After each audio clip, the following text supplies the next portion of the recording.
Topic है pruning. और last video में आपने अगर देखे होगी तो हमारे ट्रेनिंग के ऊपर आज हम बात करेंगे pruning. So what is pruning? So judicial removal of plant part two obtain better and qualitative yield. तो आप क्या करते हैं, ट्रेनिंग में भी हमने क्या देखा था, judicious removal of plant parts. उसमें जो प्लांट पार्ट्स को क्या है, रिमूव कर देते हैं, लेकिन उसका जो ऑब्जेक्टिव था वो प्रूनिंग से अलग। तो ट्रेनिंग का ऑब्जेक्टिव है कि प्लांट को प्रॉपर शेप देना, उसकी कैनोपी को मैनेज करना और उसको इस शेप में लाना सो दैट कि वो क्रॉप लोड को सहन कर सके एंड उसकी जो प्रोडक्टिविटी है वो भी अच्छी, मीन्स क्वांटिटेटिव उस पर फोकस होता है। लेकिन प्रूनिंग का जो ऑब्जेक्टिव है वो क्या है, obtain better and qualitative yield, means yield भी आपकी अच्छी हो, प्रोडक्शन अच्छा हो, प्लस उसकी जो क्वालिटी है वो अच्छी। प्रोडक्शन क्वांटिटी हाई तो हो सकती है बट प्रोडक्ट की क्वालिटी क्या है, प्रोडक्ट की क्वालिटी है सपोज अगर हम फ्रूट की बात करते हैं, मान लीजिए एप्पल की बात करते हैं, तो एप्पल में क्वालिटी मेजर्स क्या है, उसका स्वीटनेस, उसका जूसीनेस, और या फिर उसके जो कह सकते हैं कि किस टाइप से ग्रेविटी होती है फ्रूट्स की, वो सब चीजें उसकी क्या है, क्वालिटेटिव। लेकिन अगर क्वांटिटी की बात करेंगे तो आप देखेंगे एक प्लांट पे आप कितने, हो सकता है कि एप्पल की क्वांटिटी बहुत ज्यादा हो लेकिन उसका जो साइज है वो स्मॉल, सो वो तो हमारे लिए फेवरेबल नहीं है। हमको कैसे की उसका क्वालिटी भी इम्पोर्टेंट है, सो दैट कि उसका साइज अच्छा हो, उसका कलर अच्छा हो, उसका जो जूसीनेस है, स्वीटनेस है, जो भी एज पर क्रॉप जो भी आपके क्राइटेरिया है वो उसके फुलफिल हो सके। Then pruning is started in later part of plant life when it become capable to produce flower and fruit.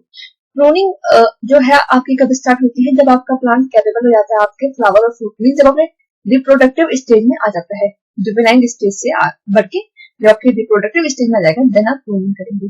जबकि ट्रेनिंग आपकी क्या होती है, जब प्लांट छोटा होता है तब से आप ट्रेनिंग करना स्टार्ट करते हैं, जब वो अपनी वेजिटेटिव उसमें होता है। मीन्स ट्रेनिंग जो है आपका वो आपका स्टार्टिंग से, जब से प्लांट आपका ग्रो करना हम स्टार्ट कर रहे हैं तब से लेकर के उसके वेजिटेटिव फेज में प्लस उसके रिप्रोडक्टिव फेज में भी होती है। जबकि प्रूनिंग आपकी सिर्फ कब होगी, जब प्लांट आपका रिप्रोडक्टिव फेज में आ जाता है।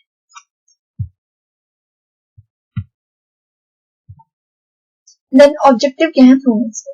तो प्रूनिंग का पहला ऑब्जेक्टिव है फ्लावर एंड फ्रूटिंग को कंट्रोल करना, कि एक प्लांट पे आपकी फ्लावरिंग कब होनी चाहिए, कौन से पार्ट पे फ्लावरिंग होनी चाहिए, कितनी होनी चाहिए।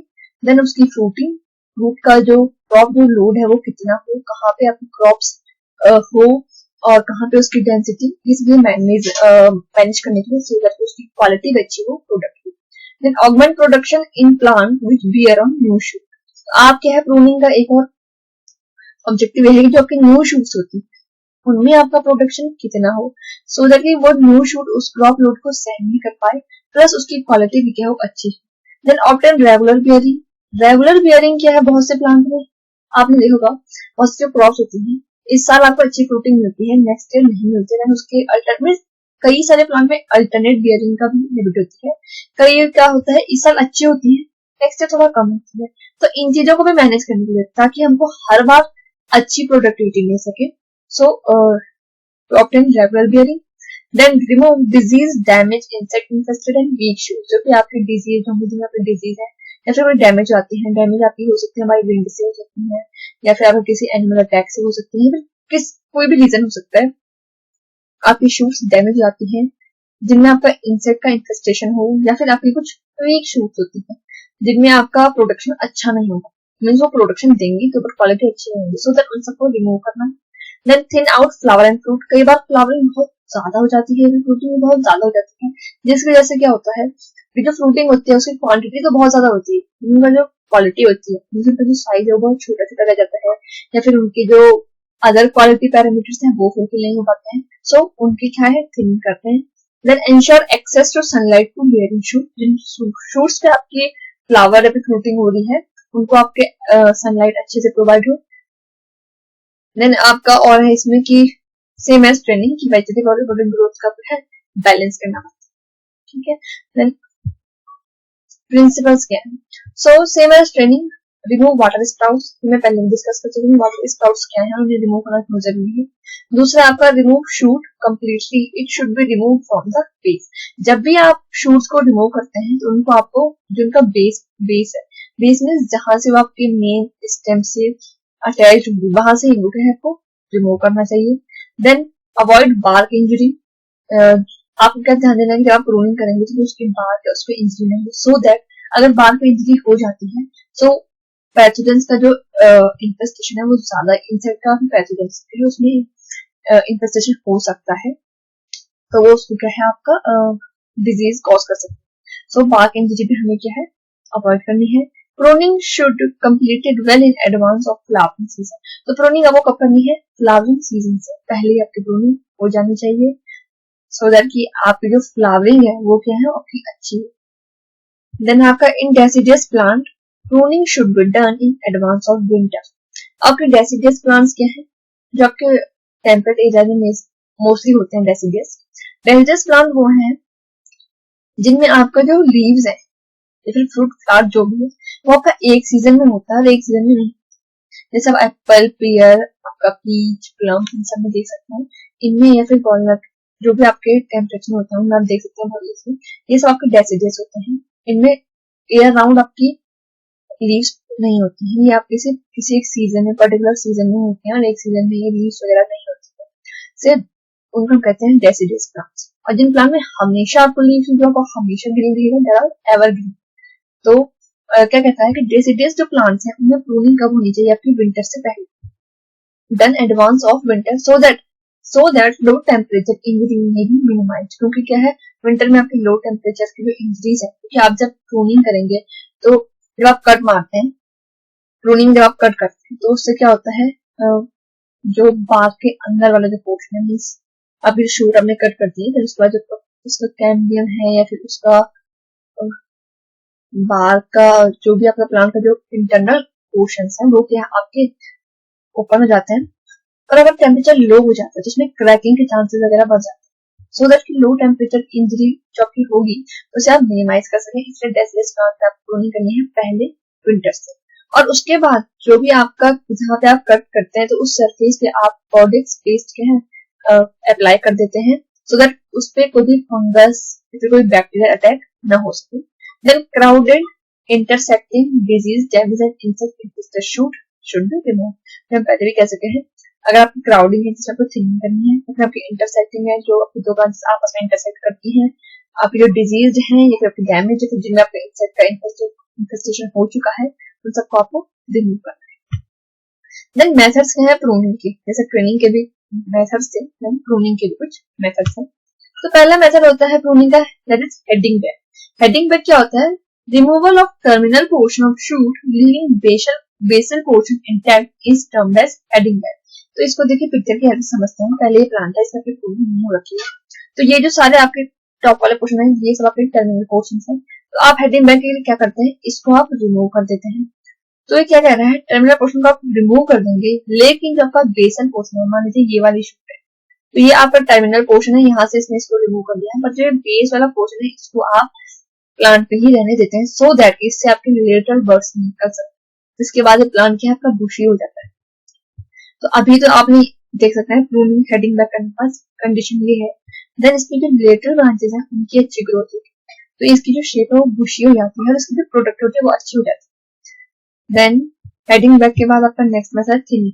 थिनिंग क्या है आपको नाम से बताया, जिसमें आपको थिनिंग करनी है, अगर आपके ओवर क्राउडेड हो चुका है तो उनको आपको रिमूव करना है। So selective and complete removal of part of plant is termed as thinning. इसमें आप देख सकते हैं बहुत ज्यादा क्राउडिंग हो चुकी है, ये लेटरल ब्रांचेस हैं ये वाली, ये सारी इसमें रिमूव करनी है। थिनिंग करने के बाद प्लांट ऐसा है, इसमें आप क्या करते हैं कुछ सिलेक्टिव ब्रांचेस या फिर आप कुछ प्लांट पार्ट को कंप्लीटली क्या है रिमूव कर देंगे।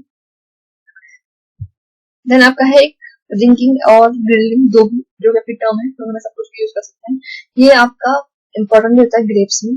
इसमें क्या होता है, in this process a circular ring of bark measuring about 3 centimetre in length is removed. जैसे इस पिक्चर में देख सकते हैं, इसमें जो आपका वुड है अंदर का और इसकी बार्क है बाहर वाली, इसको आपने रिमूव कर दिया। बार्क को रिमूव करने के बाद क्या होता है, it hastens flowering and fruiting by allowing great accumulation of photosynthesis in upward portion of the plant। अब यहाँ पे क्योंकि बार्क आपने रिमूव कर ली है तो इसके थ्रू जो आपका फोटोसिंथेसिस के बाद जो आपका फूड मटेरियल बनता है, जो फोटोसिंथेसिस होते हैं वो आपके इस ऊपर वाले पोर्शन से नीचे के लिए मूव करते हैं। ये तो आपका बेसिक ट्रांसफर होता है। लेकिन जब आप बार्क रिमूव कर देंगे देन क्या होगा, इसका तो बीच का जो पाथ है वो आपको डिस्टर्ब हो चुका है, तो जो फोटोसिंथेसिस है वो यही एक्यूमुलेट हो, वो इस तरफ नहीं आ पाते।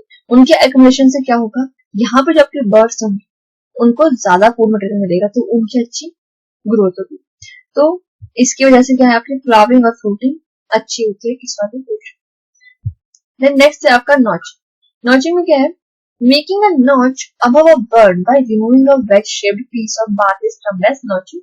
इसमें आप क्या करते हैं, जो आपके बर्ड्स होते हैं उनके ऊपर वाले पोर्शन पे आप एक कट मार देते हैं और वहां से एक वेज शेप में पीस को क्या है रिमूव कर देते हैं। इससे क्या होता है, it check the influence of hormone and encourage growth.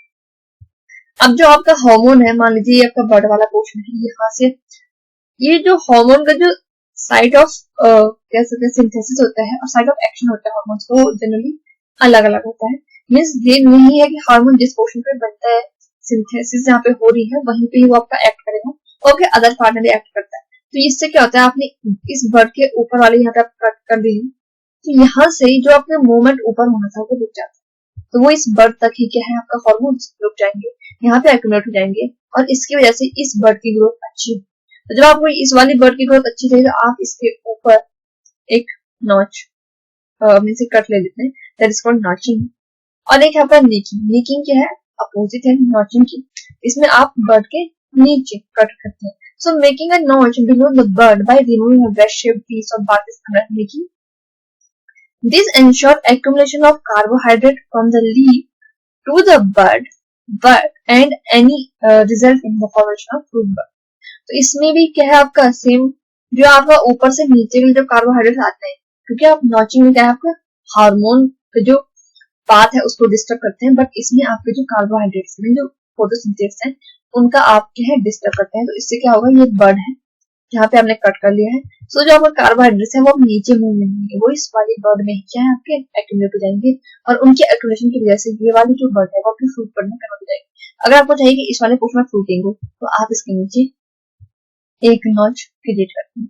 So these are the methods of pruning, and that's all for this particular chapter which was training and pruning. So अब तक हम डिस्कस कर चुके हैं ट्रेनिंग एंड प्रूनिंग क्या है।